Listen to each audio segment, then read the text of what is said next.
Hello everyone. During our introduction sessions, we have understood the difference between using a CPU and using a GPU. We also have understood what a TPU is, which stands for tensor processing unit. As we have learned initially, GPU basically consists of these hundreds of different simpler cores, which are optimized for performing these complex matrix operations. When I say matrix operations, it's nothing but the tensor operations. All of these linear transformations that you are doing in your forward pass are nothing but the matrix operations here. So the model parameters here are going to be weights and biases, which are represented in the form of tensors. All your input data, X and Y data, are again represented in the form of tensors here. So you make use of this data loaders that you have created in order to read the complete data batch by batch. So every pair or every batch of X and Y data are now represented in the form of tensors. So how do you make sure that you are implementing the overall model training process on GPUs, that is using GPUs than using CPU now? If you are going to check the type of this particular tensor, whatever device of this particular tensor to be more precise, it's going to be CPU now.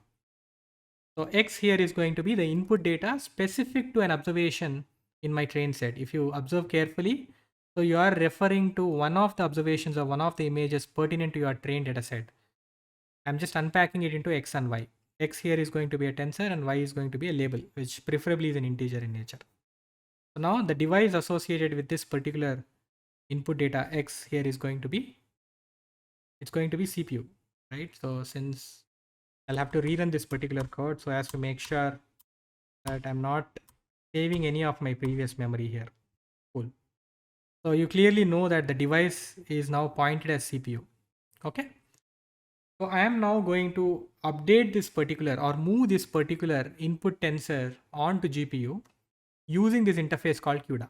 Okay. Or the device type here is going to be CUDA instead of CPU. As we have learned earlier, NVIDIA GPUs basically has this application programming interface called as CUDA, with which you interact with all of the GPUs that you are provided access to. Okay, cool. So now I need to move all my input data, all my XY data to GPU using this device CUDA. Okay, or interface CUDA to be more precise.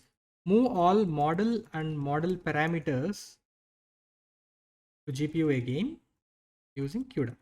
So these are the exercises that we are going to conduct now. So how do I move all of my X and Y data? So I am reading my X and Y data batch by batch using data loaders. So I'm going to make changes to my existing data loader, the way in which I'm retrieving the data batch by batch. I'm going to make some change there. So that as and when I read X and Y data, I'm going to move them to a GPU. Or preferably I can simply go about writing a custom data loader class which does the job to me. Okay. But anyways, before doing all of that, let's look at the availability of the GPU for us. I have connected to T4 GPU by changing the runtime here. So I have switched from CPU to T4 GPU here. I've saved it so that now it's pointing to GPU. Okay. So torch.cuda.e is available actually helps us understand if we are connected to a GPU or not. If this returns a Boolean true, this indicates that the device CUDA is available to us. I can simply write a user defined function, call it as get default device. So I'm just planning to write a device agnostic code here. So be it CPU or be it GPU that your code is currently pointing to, it should be able to run without any errors at all. And hence we are customizing our code in a way that it will not break or it will not error out, even if it's GPU or even if it's CPU that we are pointing to. Okay. So if CUDA is available, then we are going to return torch.device, which is nothing but CUDA here. So we are going to return a device object which points to CUDA. If it's not true, if it's false, that essentially means that we are running on CPU. We are going to return a device object which points to CPU now. I simply can invoke this particular function so as to understand if it's pointing to CUDA or CPU now. So it points to CUDA. Okay. I can call this as device now. You can also print so as to understand the contents of this particular newly created object here. Cool. So whatever X data that you had, you can access this particular method called to and provide device within the parenthesis. This essentially is going to move or push your data onto GPU. I can reassign this back to X and check for the device now. So before executing this particular statement, check for the device. After executing, check for the device. Now you clearly understand.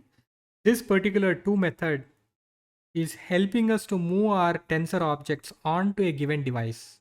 The device being saved as CUDA from our previous step, since we are able to access the GPUs here. Cool. So this is the whole process that we are trying to implement for the given data loaders. So we're now going to write a custom data loader class. So all of the data loaders that we have created earlier, be it train loader, validation loader, or test loader, all of these data loaders are nothing but generators. So there are two primary methods for generators, one of which is going to be the item method as well as the alien method. We are going to do method overriding in our custom class definition that we are going to have now. So class custom data loader is the name of the class that I'm going to provide now. So within this particular class, I am going to define my init method first. Init method will have self data loader as well as device object. So self.dl is going to be dl itself, self.device is going to be device itself. I'm attaching both the data loader and device to the object of this particular class itself. And then I'm going to define the underwriter, so which is method overriding that I'm planning to do now. So within parentheses, let me provide self.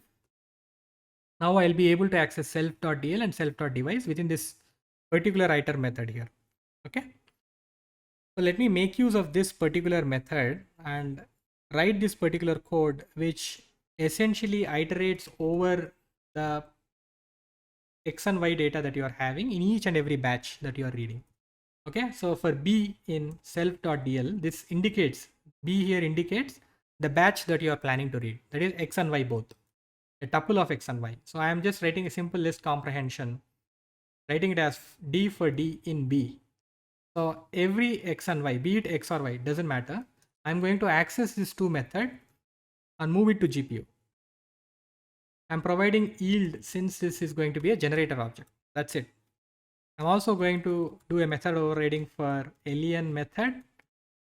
So essentially, I'm not going to change any much of a functionality here. I'm just going to return the length of this data loader, that is the number of batches that it's going to iterate over. Okay, that's all. So alien of self.dl is going to return the total number of batches that are available as part of this particular data loader object. Cool.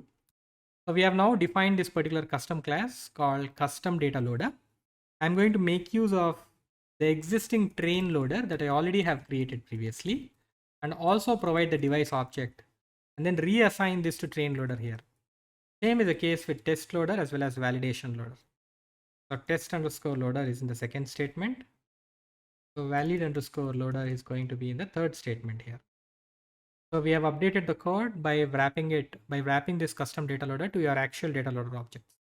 So all what we are trying to do here is to move your pairs of X and Y data or batches of your X and Y data onto GPUs by using this method called to. Instead of writing all of this class, you simply can go to this model training process where you are reading this X and Y data. You can simply do x.to, provide the device here, y is equal to y.to, provide the device here. It really doesn't matter. So you need not write this whole custom class like we have written here, but this is for the structured programming that we are doing, right? So this is always a good practice to do in this manner. For now, I'm just getting rid of these two different statements that we have written for illustration purposes. However, since we already have updated all the data loader objects now, we are looking at implementing the model training process again. So as to understand what is the improvement in the overall runtime that we are having by using GPUs and by not using GPUs. Okay.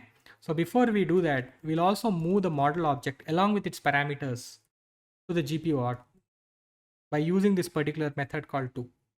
So within parentheses, I'm going to provide the device object which points to CUDA now. Cool. So let me rerun this particular code, recreate all of these objects, rerun this evaluate function definition, rerun this whole training process, and let's keep track of the total time that it takes for completing all the 3 epochs that we have planned to complete now. Okay. And compare it with your previous iterations or previous model training process that you have conducted. So there will clearly be a difference in the overall runtime. The difference might not be significant because the model architecture here is not that complex. The difference in the overall runtime is very much prevalent especially in cases where you are having complex architectures like multiple hidden layers, or probably in your convolutional neural nets where you have additional layers in between, right? So that's not the case here. However, you can verify the overall runtime that it has taken when you are using GPUs versus when you are using CPUs, and clearly note the difference there. Okay, so we have retrofitted the complete code in order to move all of your input data to GPUs using CUDA, and also moved your model along with its parameters to GPUs, and finally implemented the model training process again, and look at the results and go with plotting the results again. So in the next session, we are looking at performing hyperparameter tuning. So this code remains the same for any of the models that you are going to create in future. So you can make use of this code that we have written, where we are implementing this custom data loader class. We are recreating the data loader objects by using this particular class. So this code remains the same. You're not going to change them. Whatever model it is, whatever complex it is, there might be some subtle changes, but pretty much it remains the same. Cool. In the next session, we are looking at performing hyperparameter tuning and also try and understand which possible combination of hyperparameters is going to produce good result and consistent results when you compare your validation accuracy with your test accuracy, or validation cross entropy loss with your test cross entropy loss here. Okay, so that's all in this particular session. See you in the next. Thanks for watching.